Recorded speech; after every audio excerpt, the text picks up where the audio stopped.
In this video, we're going to take a look at some of the additional files that make up a module.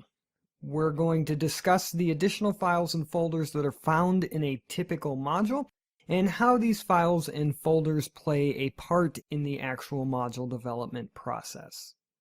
In order to get a better understanding for all of the different files and folders that can go into making a custom module, let's just take a look at one of the existing modules that are found within Core. So we're going to kind of analyze the link module that's available to us in Core. So we've already taken a look at the info file that can be found in every single module that has ever been created.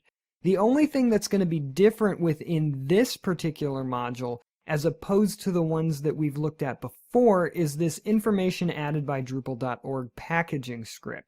And this is really just some information that was provided by Drupal.org when this particular module was placed on the site. So another file that we haven't talked about yet is the .module file. And this particular module is usually responsible for getting items into the help menu and then some theming aspects of the particular module. So you can see here that we have a function called link help, and that is how we're going to get this particular module into the help menu. And we can see that all it's doing is outputting, even though there's a lot of code here, it's some PHP, it's outputting some HTML and it's placing it into a particular route. And in this case, it's going to the help page, and it's just outputting the help text information. Below that, we can see that we have a function called link theme. And now the functions themselves that are here are actually what's after the module name and the underscore. So this function is help, and this function here is theme, and you can see that it's overriding hook theme here. So we name it the module name underscore the function. And all this is doing is sending over some information about the theming aspects of this particular module. And then we have one more down here where we're processing a link formatter, and that is going to process the URL there. Up next, we're going to take a look here at the config folder. And if in here we have a config, we have a schema folder, and then we have the link.schema.yaml. And what this is going to do is it's going to just set up some of the schema for the fields that are created by the link module. So if you've ever used the link module, what it does is it provides you with a link field that can be added to any content type.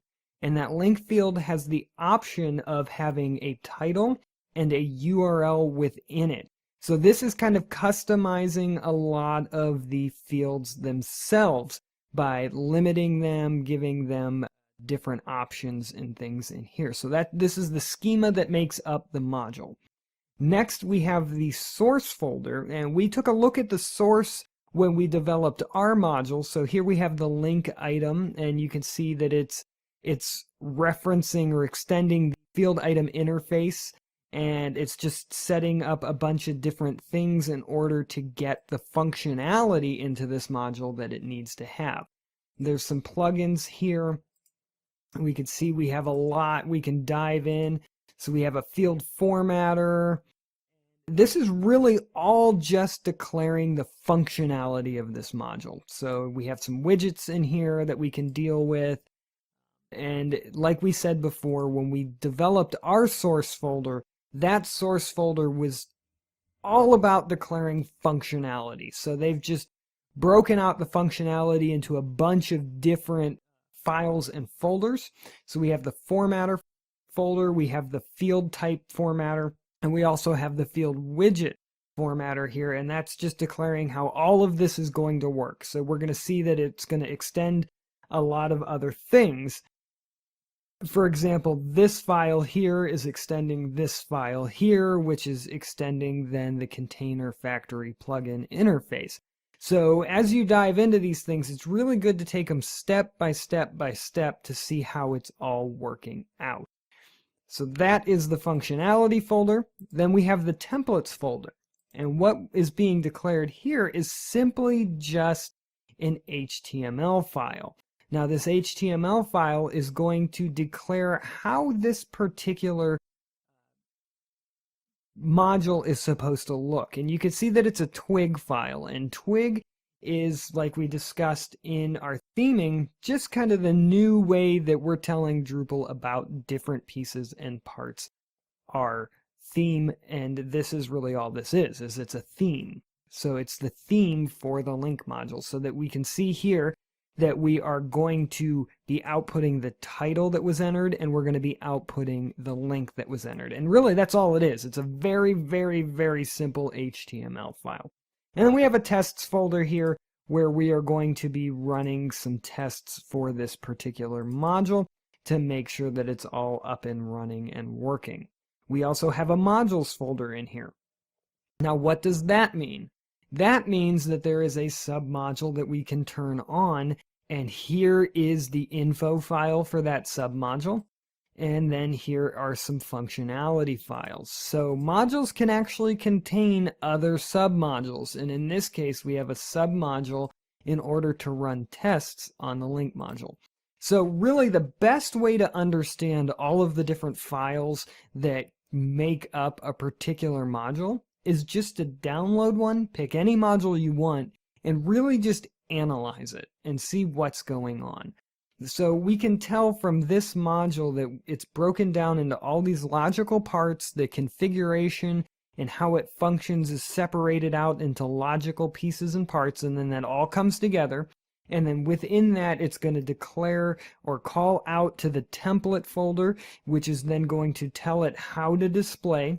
It has some submodules in it that are going to make it work, and it's all going to come together to make a great module. So my suggestion to you is just to go out, find a basic module, download it, and analyze it, and then keep going from there. Download more and more complex modules and try to understand the functionality that's happening behind the scenes and what goes into making a really great module. In this section, we took a look at naming and placing our extension and the different conventions we can use for doing that. We talked about creating the composer file and why that was important. We talked about creating the info file and how that tells Drupal about our module. We added some functionality to our module by creating a page using the module itself. And then we took a look at all of the additional files that make up a particular module.